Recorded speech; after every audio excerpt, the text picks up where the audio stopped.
Bienvenue à toi qui nous écoutes. Nous sommes Marion Gillet et Andrea Malter. Nous sommes nos âmes sauvages. Nos âmes sauvages, c'est le doux nom de ce podcast, mais aussi la bannière sous laquelle toutes nos co-créations, présentes et à venir, voient le jour. Nos âmes sauvages parlent de qui l'on est, chacune et ensemble.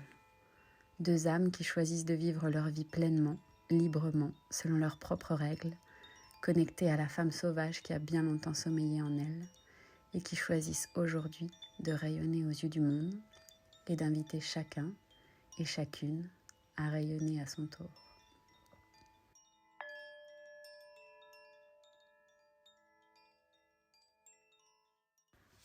Alors bonjour à toutes et à tous, bienvenue dans notre premier podcast de ce programme Voix du cœur. On a décidé de vous proposer un format podcast en plus des vidéos et des PDF pour que vous puissiez de temps en temps vaquer à vos occupations pendant que vous nous écoutez. C'est quelque chose qu'on a l'habitude de faire avec Andrea, écouter des podcasts pendant qu'on vit notre vie par ailleurs.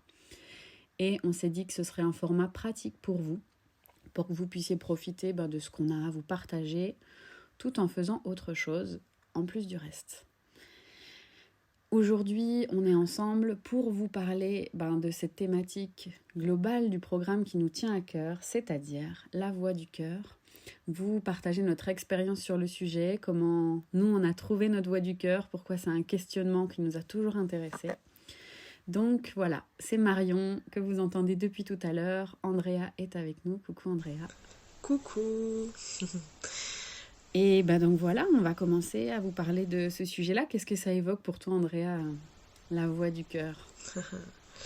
Le sujet qui nous anime. La voix du cœur, pour moi, c'est un sujet du coup qui depuis 1 an et demi maintenant est bien présent. Et donc c'est le sujet en fait, ça a été ma recherche, ma quête pendant des années. Et c'est vrai que pendant longtemps, en fait, je me suis dit, c'est quoi ma mission? Vraiment, c'est quoi ma mission? Cette question revenait dans ma tête sans arrêt, tout le temps, nuit et jour, jour et nuit. Je me demandais ce que j'allais faire de ma vie, je me demandais pourquoi j'étais faite, je me demandais s'il y avait un métier qui allait me convenir pour les je ne sais combien d'années du reste de ma vie. Et je trouvais pas, enfin en tout cas pas consciemment, pas avec le mental, je me suis jamais dit ouais c'est ça le métier de ma vie. Et puis moi c'est passé, comme tu le sais, par la naissance de Garance. Donc je suis tombée enceinte en 2017 et elle est née donc mi-décembre 2017. Et en fait, ça a été un peu la révélation de ma vie, en fait, de donner naissance à ma fille.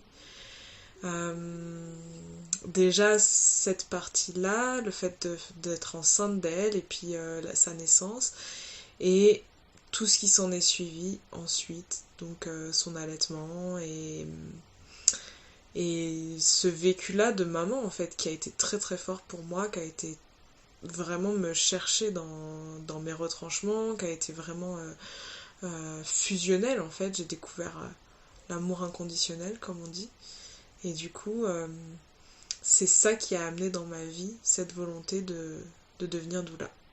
Voilà.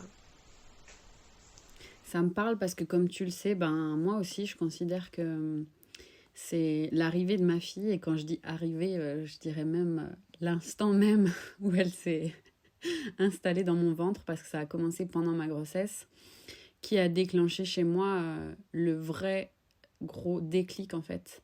La vraie décision d'enfin aller chercher, aller même trouver, parce que comme toi je l'ai cherché, je pourrais le dire, toute ma vie, cette voix du cœur, cette raison d'être, quoi. C'est pourquoi on m'a mis là. Parce que je sais pas, dans ma tête, dans ma conception des choses, j'ai toujours eu le sentiment que on m'avait mis sur terre.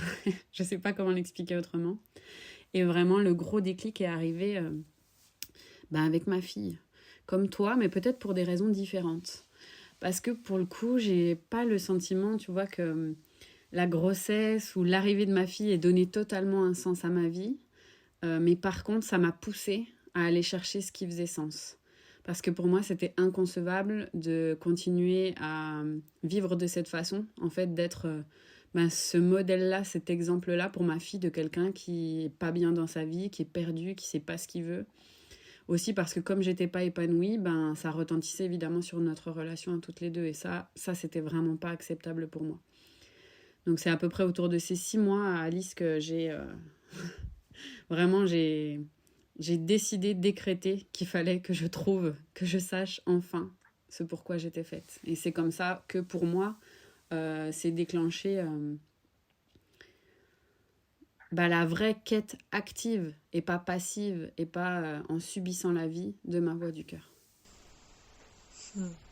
C'est rigolo, tu sais, 6 mois, enfin il doit se passer un truc aux 6 mois d'un enfant parce que tu vois c'est l'âge aussi pour Garance auquel j'ai lancé Motherhood en fait. Quand elle avait 6 mois, plus exactement elle avait quasiment 7 mois, mais bon c'était à cet âge-là, où du coup j'ai eu l'idée une nuit, un soir, comme tu le sais, 22h heure de création, de lancer sur mon compte Instagram, donc qui à l'époque était pas celui de Santoré Adoula, mais mon compte personnel, cette idée de faire des shootings en fait pour les mamans et les familles allaitantes en pleine nature. Et du coup, ça s'est lancé comme ça, toute cette histoire en fait. Vraiment, toute cette histoire est née de là, est partie de là, ce soir de juillet 2018, où j'ai lancé ce projet-là.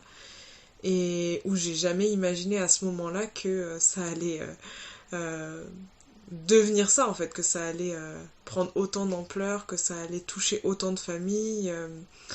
Euh, et effectivement, comme tu dis, toi tu parles donc du coup de cette volonté de, à partir du moment où elle s'est installée en toi, de changer en fait, de trouver ce qui allait être ta mission sur Terre. Et moi, à l'inverse, c'est plus elle qui me l'a fait réaliser, mais en étant là.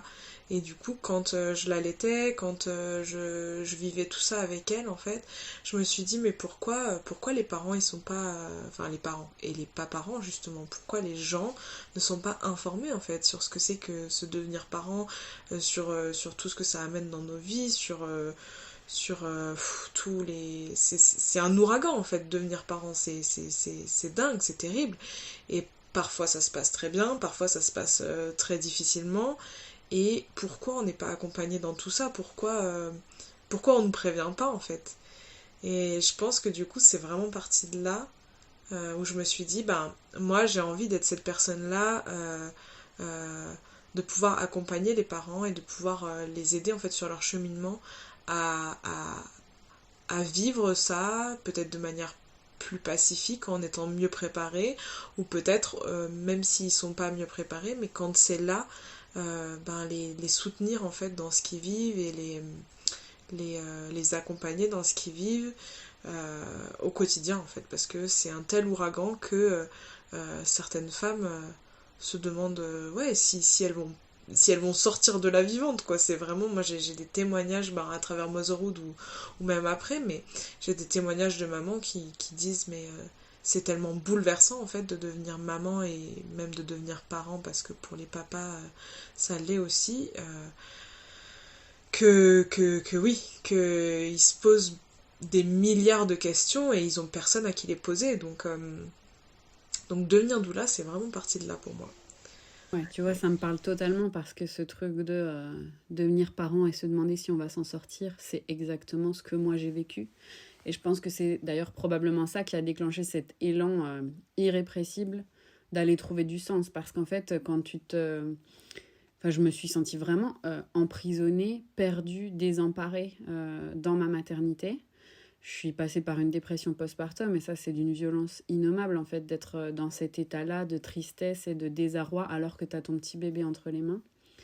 Et pour moi, il aura fallu ça pour déclencher vraiment le oh, mais je veux me sentir vivante, en fait. Et c'est pas possible d'être à moitié vivante. Et pour moi, tant que j'avais pas trouvé ce qui donnait réellement du sens à ma vie, c'était pas possible de me sentir pleinement vivante.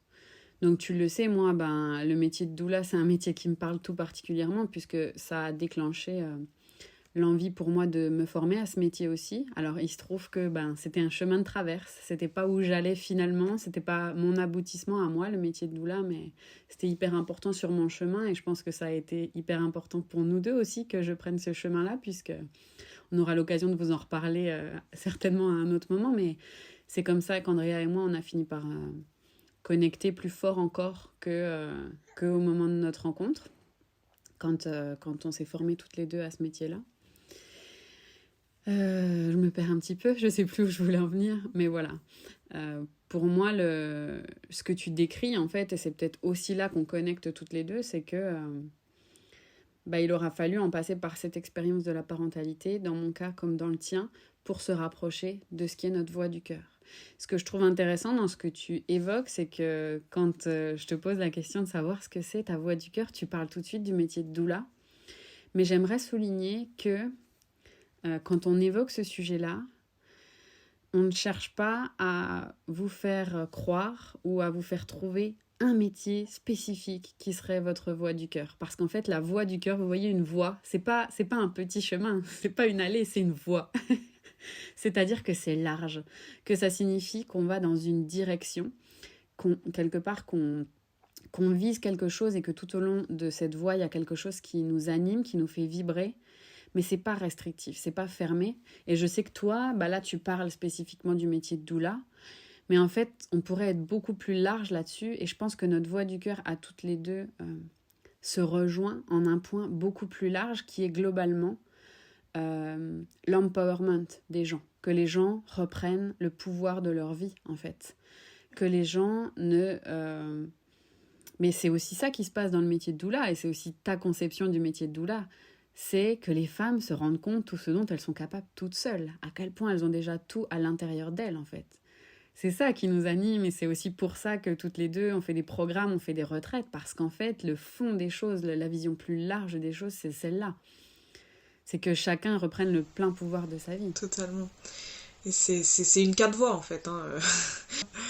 Ouais. Moi je parle du métier de doula parce qu'en fait c'est effectivement l'étiquette principale que j'y mets. Et c'est en train de bouger, clairement. Ça fait moins d'1 an que je me suis lancée. Mais c'est déjà en train de bouger et c'est déjà... voilà, ça, je vais encore vers d'autres sphères à l'heure actuelle. J'avance aussi. Je viens d'être enceinte d'un deuxième enfant, de donner vie à un deuxième enfant. Donc c'est aussi transformateur et ça amène d'autres choses dans ma vie à présent. Notamment là de plus en plus c'est quelque chose vers quoi je vais, c'est tout ce qui est rituel.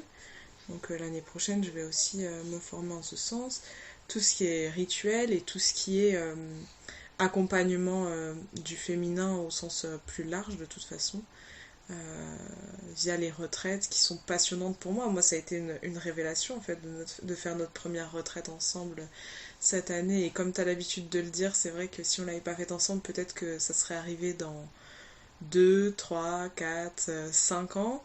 Là c'est arrivé là, on a créé nos entreprises à l'hiver 2019-2020 et en fait 6 mois après on a organisé une retraite, enfin dans les 6 mois on a organisé une retraite et puis 6 mois après on donnait une retraite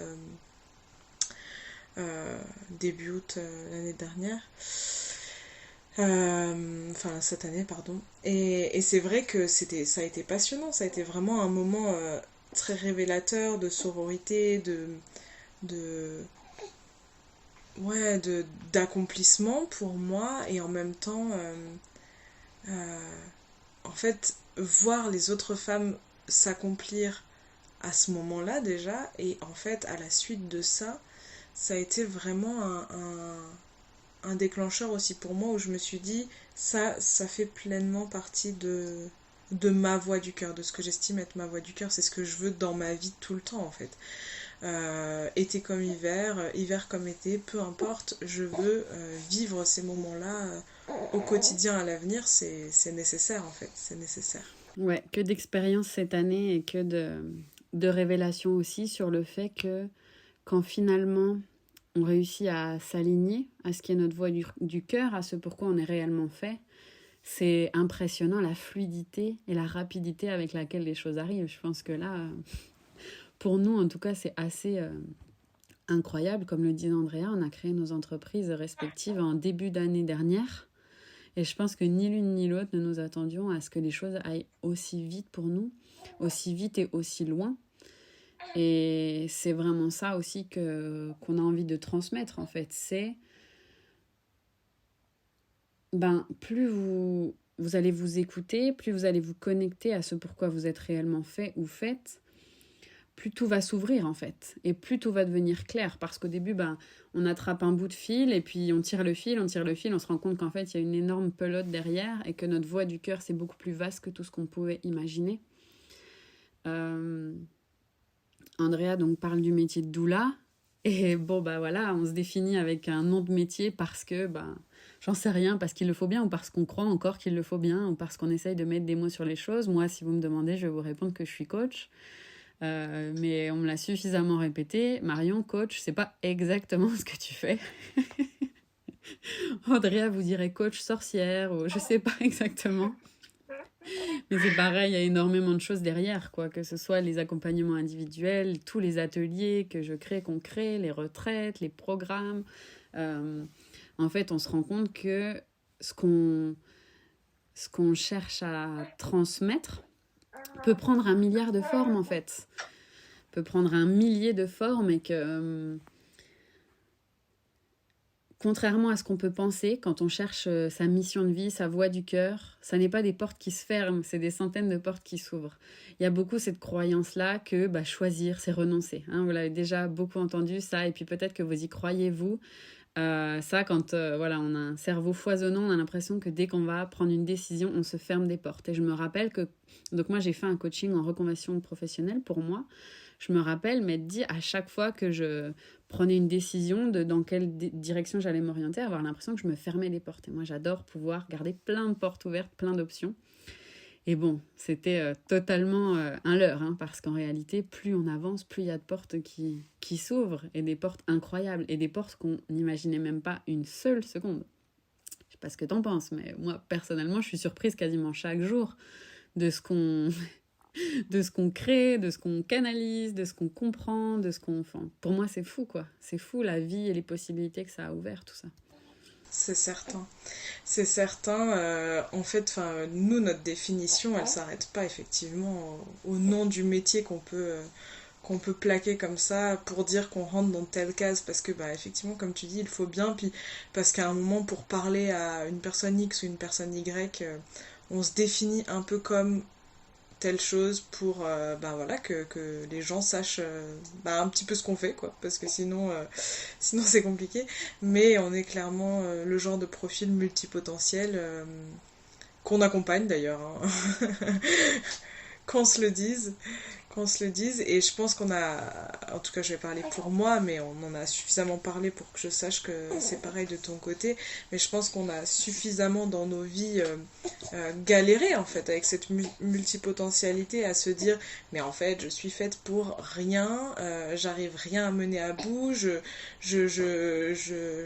ne sais pas faire en fait j'ai l'impression que je sais pas lire un livre de A à Z j'ai l'impression que tout dès que j'ai une idée en fait oui ok je fais cette idée mais juste après j'en ai tout de suite une autre et puis tout de suite il faut que je passe à autre chose et ça c'est constant et on marche comme ça depuis des années et en fait ça a été un sacré soulagement de se rendre compte qu'il y avait d'autres gens qui fonctionnaient pareil et que c'est cette multipotentialité qui est là et qui voilà et qui nous permet en fait aussi d'avoir cette multicasquette dans nos entreprises et puis de faire plein de trucs à la fois parce que voilà comme tu dis moi je suis doula mais je suis aussi photographe puis aussi j'organise des retraites et puis aussi je crée des trucs plein de trucs en fait. C'est même de l'artistique ou alors des choses plus concrètes. C'est vraiment, c'est vraiment varié. Et puis si on s'écoute, en fait, ça peut aller dans mille directions, quoi. Dans mille directions.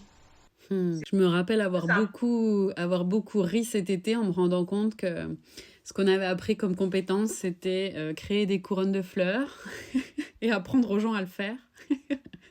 De s'improviser DJ pour la retraite, pour créer une soirée d'ecstatic dance, créer des méditations qui sont maintenant passées à des visualisations, couplées à des soins énergétiques, hein, rien que ça. Et en fait, c'est ça qui nous nourrit, c'est de pouvoir nourrir chaque partie de notre personnalité, chacun de nos intérêts dans nos métiers. Et je dirais que peut-être ce qui fait la différence aujourd'hui, c'est qu'après avoir pensé toute notre vie qu'on était dispersés, qu'on ne savait pas où on allait, que ça partait dans tous les sens, en identifiant notre voix du cœur, on commence à voir la grande image. On commence à voir le sens dans lequel tout ça est englobé. On commence à voir la toile que ça tisse, en fait. Il y a vraiment un tout cohérent en réalité. Donc si on vous a toujours dit que vous étiez inconséquent, voilà, que vous étiez dispersé, parce que j'en entends tellement nous dire ça. Je suis dispersée, je sais pas où je vais, je fais trop de trucs. Attends, il y a peut-être une bonne raison pour laquelle tu fais tout ça, et peut-être que en réalité tout va dans le même sens. Tout est cohérent, et de toute façon tout est cohérent puisque c'est toi. Puisqu'à l'intérieur de toi c'est cohérent, donc ça existe, donc c'est cohérent. Je trouve que c'est ça qui change un peu la donne. C'est une fois qu'on a compris le sens de ce qu'on fait, la direction dans laquelle on se juge beaucoup moins durement dans notre papillonnage. On se rend compte que ça n'en est pas en fait. Et je trouve que ça, c'est essentiel à comprendre. Totalement. C'est rigolo parce que quand je t'entends parler comme ça, tu vois l'image qui me vient et puis ben ça colle bien à ce qu'on veut transmettre aussi. L'image qui me vient, c'est l'image d'un soleil, tu vois, avec au centre tout ce qui nous compose, puis les rayons qui sont autour et puis des fois ça part dans un sens, des fois ça part dans le sens opposé, mais en fait, enfin tout ce qu'il y a est déjà là au centre, en son centre et en fait tout resserre une fois, puis deux, puis trois, dans des projets complètement différents, voire même opposés parfois.